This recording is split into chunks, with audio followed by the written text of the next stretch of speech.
Hi, second grade. Oh, guys, I get to be at school tomorrow, so I'm super excited to see you. I hope that your writing is going well. And if you're not at school, I've loved seeing some of these pieces of writing that you've been sending in. And I can't wait to see these books come together.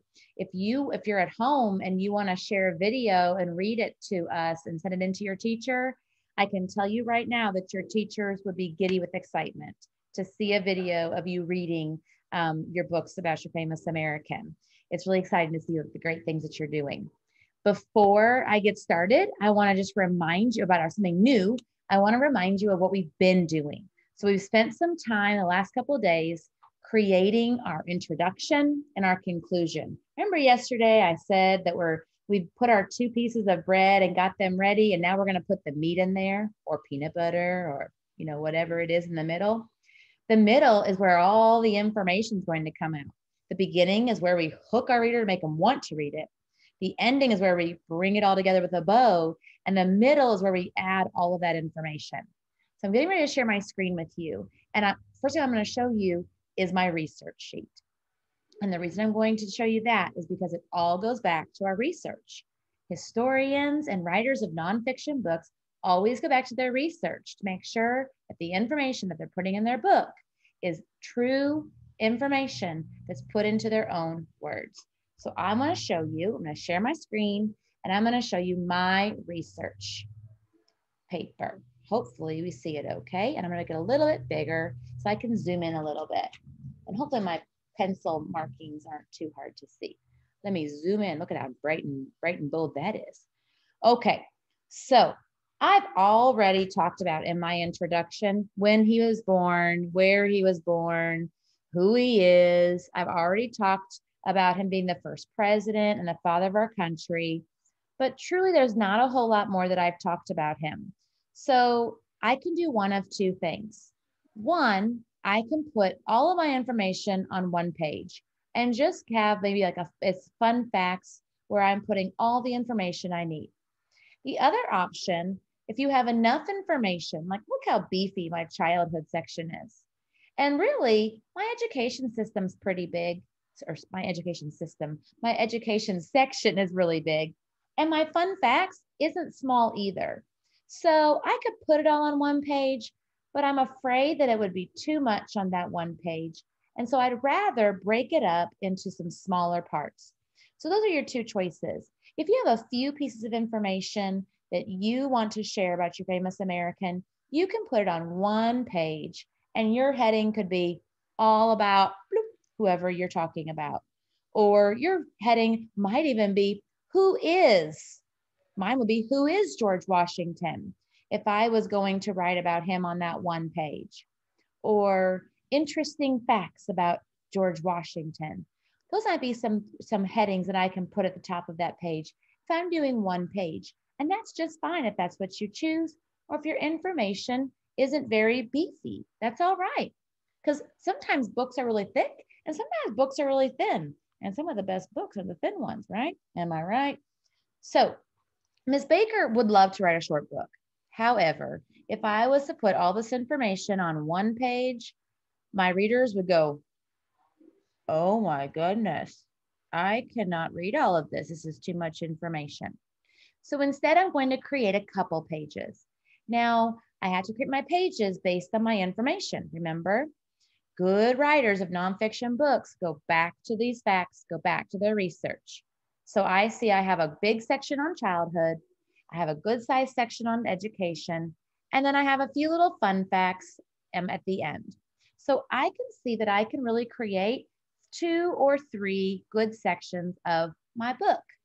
So I'm going to get the paper that I need. If I'm going to have 3 sections, I'm going to have 3 pieces of paper.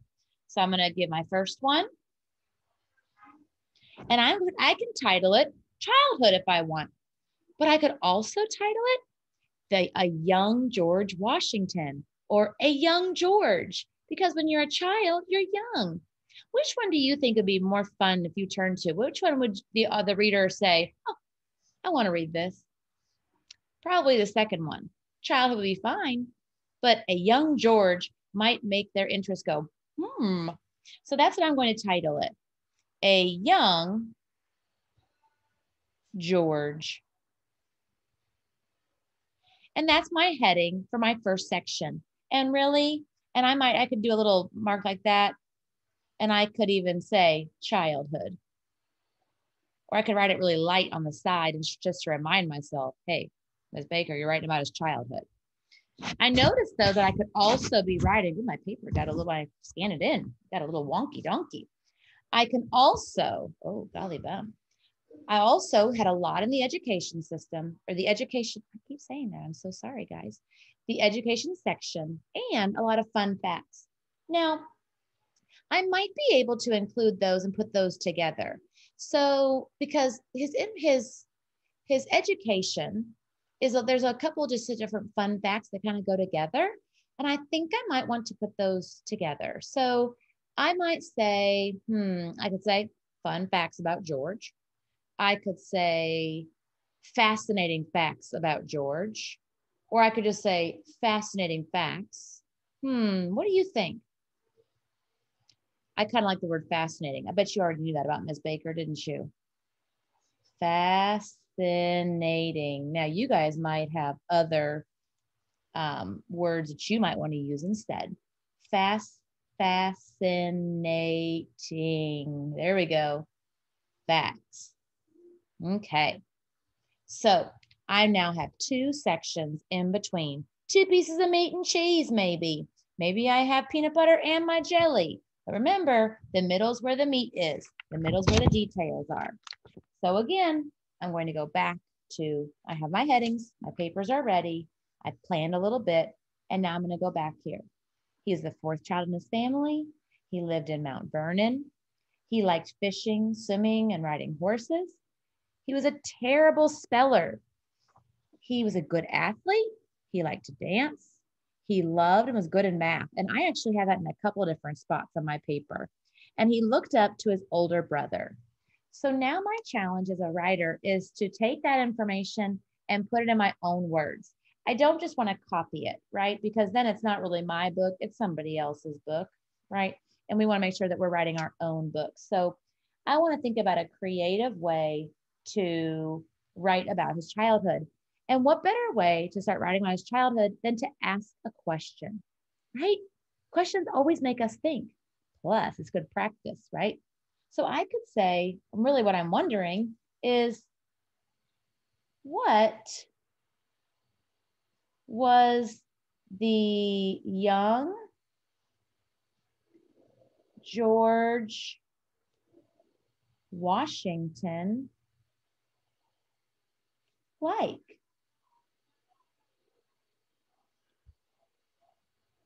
George was the fourth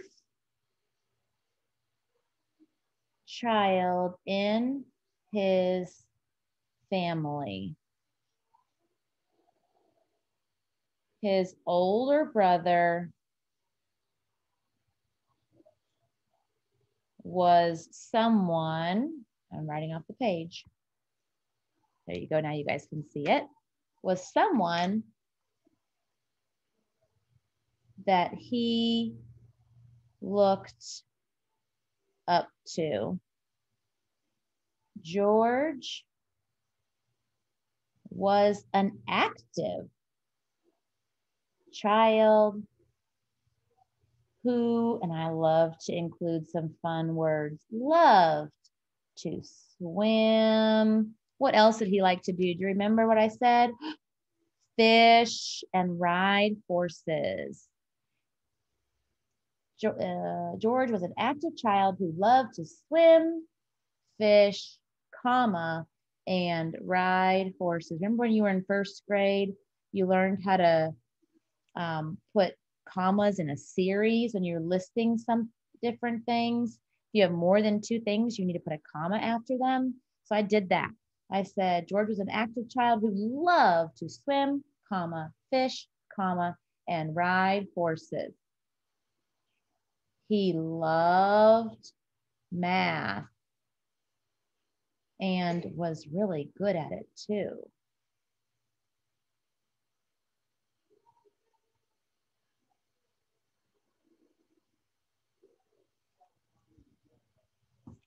but there's that conjunction. He was a terrible speller. Did you know you could be a terrible speller and become the president of the United States? Say what? I could include that he liked to dance. I could include that he lived in Mount Vernon. And I could include that he was a good athlete. Do I have to include every single bit of information, do you think? No. I can pick and choose the information I want to share. And that's what makes a good writer is you decide what pieces of information go together and put those in your stories. Remember, we read book after book after book and saw videos of all these famous Americans, and no two books were exactly the same. And this is why, because writers put in the information that they want to include about people, places, and things whenever they're writing. So don't feel like you have to include every teeny bitty piece. But I think I would want to. I talked a little bit about him being active, how he loved to swim, bike, and ride horses, and that he loved math, but he was a terrible speller. I put a little tidbit of information, they're called parentheses. Like when you want to say something, but it doesn't make sense to add to the sentence. So you kind of put it in there where people kind of read it in a smaller voice and kind of get a giggle sometimes. So I might like to include that he was a good athlete and loved to dance, but I could do that in another way. You know, what am I going to say? What's a great way to make your reader want to go, huh? You're right. Ask the question. So I might even say down here, did you know that George Washington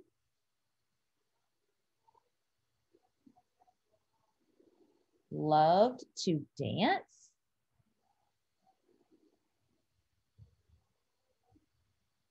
Me either.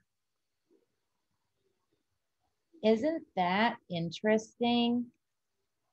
See, you can use your voice. One thing I love about reading different kiddos writing and reading different authors is that sometimes you get to hear the voice of the writer coming out in their writing. Don't be afraid to put a little bit of how you talk into your writing pieces. That's what makes it interesting. That's what makes it fun. So let me read to you my meaty piece, my part of my meat that gives lots of information. A young George, childhood. What was the young George Washington like? George was the fourth child in his family. His older brother was someone that he looked up to. George was an active child who loved to swim, fish, and ride horses. He loved math and was really good at it too, but he was a terrible speller. Did you know that George Washington loved to dance? Me either. Isn't that interesting? There. It's my second page. Isn't that great? So now I have my introduction, my first meaty piece, and I have my conclusion. Now I could stop there if I wanted to, but remember I told you, and I'm not going to do the whole thing in front of you, but I also included my fascinating facts. And on this one, I can even list my fascinating facts. So I could do number one. Oops, sorry, it's off of the page. I could do number one. I could do number two. I could do number three. And I could do number four. And something that would be really cool up above is if you chose 4 facts, you could divide, and I would be learning about this week. You could divide this big rectangle up here into 4 equal parts and draw a little sketch or a picture to go with each of your fun facts. One of my fun facts was that he was very tall. Another one was that he fought for England before he fought for the United States. That he never lived in the White House. And that he was a surveyor of land. Also, and I've already talked about him loving math, so I don't need to add that again, right? He didn't go to school all the time. He learned most things from other men who he lived with or worked with, and he learned how to read and write in school. You know, as much as I love a good education, because I'm a teacher, right? So I love some learning. I feel like we could just include 4 of these fun facts in here. So from our fun facts page. So I'm thinking about a couple of pieces that go together. One of them being that he lived in the White House. He never lived in the White House, but that Washington, D.C. was named after him. So I would write on my number 1, George Washington never, sorry, I keep saying that, don't I? Never lived in the White House,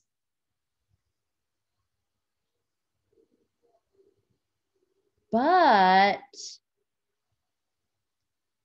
Washington, D.C. is named after him.